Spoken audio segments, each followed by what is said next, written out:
Ok, bonjour tout le monde. Si vous faites de l'escrime, vous avez probablement en votre possession une ou plusieurs armes. Dans mon cas, par exemple, ça va être des épées. Putain, je les ai pas sous la main, bon, tant pis. Euh, et vous devez vous demander, est-ce que ces armes-là sont soumises à une réglementation spécifique? La Fédé communique assez peu dessus. Si vous avez suivi un article de la Fédé à ce sujet, on va en parler. Bienvenue sur En Garde, êtes-vous prêts? Allez. Donc du coup, alors, les armes d'escrime sont, enfin les armes qu'on utilise en escrime sont classées selon le code de la sécurité intérieure.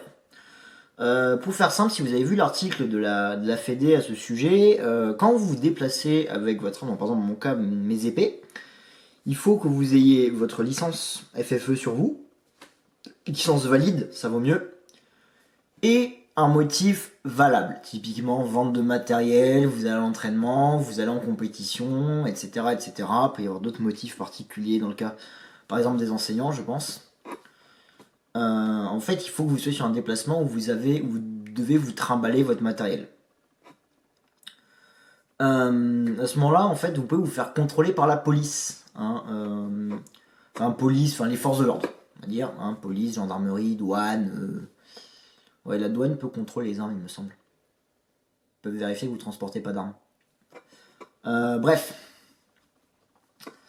Donc vous devez présenter votre licence et avoir un motif valable pour vous trimballer avec votre arme. Autre point important, votre arme doit être rangée dans un sac. Et vous ne devez pas l'avoir à la main et dans la mesure du possible, elle ne doit pas être utilisable. Donc rangée dans un sac avec une housse. On va privilégier ça. Donc vous avez compris, on va un petit peu parler en fait de tout ce qui est détention d'armes et transport dans le cadre de l'escrime, puisque les armes d'escrime sont classées parmi les armes blanches, dont l'utilisation et le transport sont réglementés. Alors aussi, c'est pas précis dans de la Fédé, mais ayez votre carte d'identité sur vous en plus de la licence. Avec une pièce d'identité, ça prouve votre identité, parce qu'en fait, si vous êtes majeur, il me semble que ça simplifie les choses au niveau des règles. Il me semble que je dise pas de bêtises. Bref. Après, la Fédé dit que vous risquez gros. En réalité, vous risquez pas tant que ça. Vous risquez surtout une confiscation de votre arme. Mais bon. Donc, on va parler du pourquoi, du comment une arme d'escrime c'est dangereux en fait. Donc, dans le cas d'une épée, la lame fait 90 cm de long dans le cas d'une lame 5. Alors, il faut savoir que les armes d'escrime ne sont pas sont émoussées, c'est-à-dire qu'elles ne coupent pas de base. Vous pouvez avoir des coups avec des saignements, mais votre arme n'est pas faite pour couper, ni pour transpercer.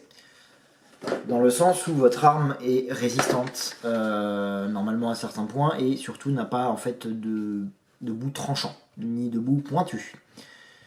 Vous remarquerez que ce soit sur un sabre, un fleuret ou une épée, la pointe est toujours avec un bout plat ou arrondi, et les bords de la lame ne sont jamais trop fins pour ne pas trancher.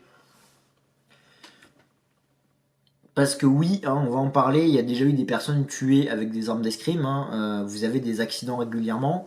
Par exemple, vous avez chez les Français Damien Touillat il y a quelques années aux Jeux Olympiques qui s'est fait transpercer la main par un sabre.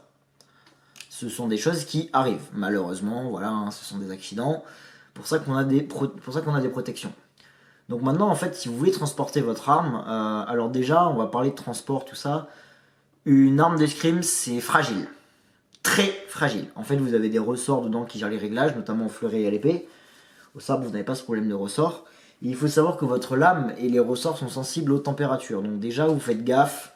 Votre arme, vous faites gaffe à la laisser à une température plus ou moins homogène, c'est-à-dire vous la laissez pas dans le coffre de la bagnole, vous la rentrez chez vous. Vous faites gaffe à pas trop l'exposer à l'humidité, etc. pour pas l'abîmer.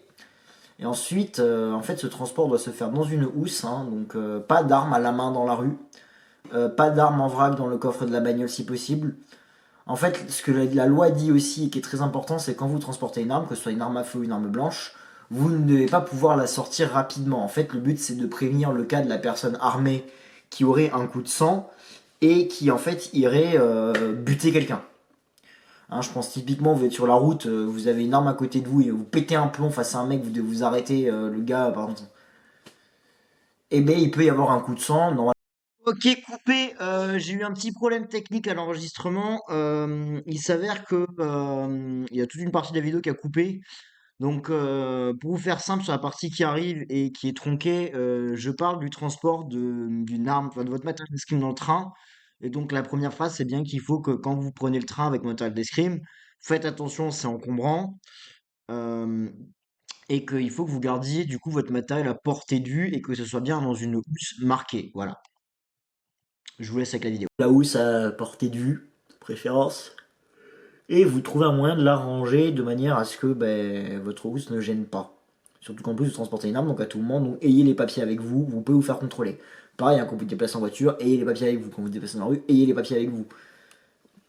Et après, vous avez plein d'autres cas. Par exemple, bah, si vous devez prendre l'avion avec vos épées, alors déjà, petite recommandation, si vous devez beaucoup prendre l'avion avec du matériel d'escrime, il existe des housses rigides.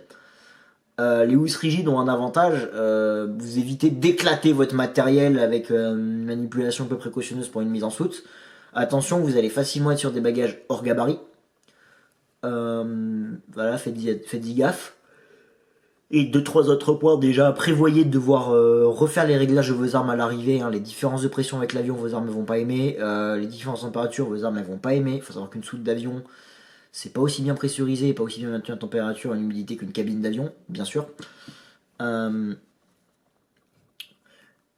Et voilà, en fait, vous devez vraiment faire gaffe quand vous transportez votre arme, être soigneux avec. Et quand vous prenez l'avion avec, attention, surtout si vous allez, en fait, si vous voyagez à l'étranger, surtout en Union Européenne, vous allez devoir passer la douane, hein. Et passer la douane avec des armes, c'est particulier.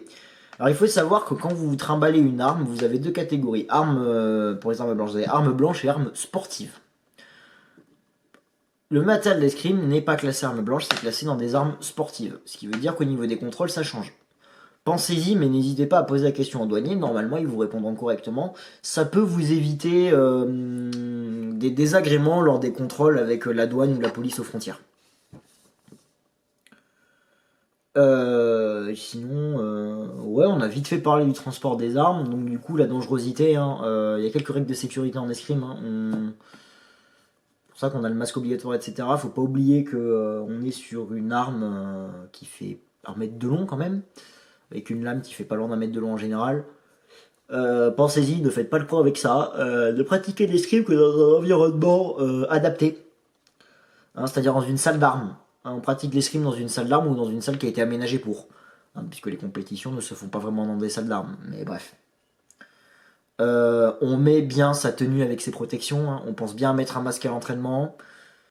Et coupé, l'enregistrement a encore bugué. Il faut vraiment que j'apprenne à re-régler ma caméra.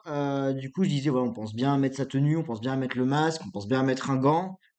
On fait attention à ce qui nous entoure, etc. On ne pointe pas quelqu'un qui n'a pas de masque avec une épée. Et sur ce, bah, la semaine prochaine, dans une prochaine vidéo. Allez, ciao!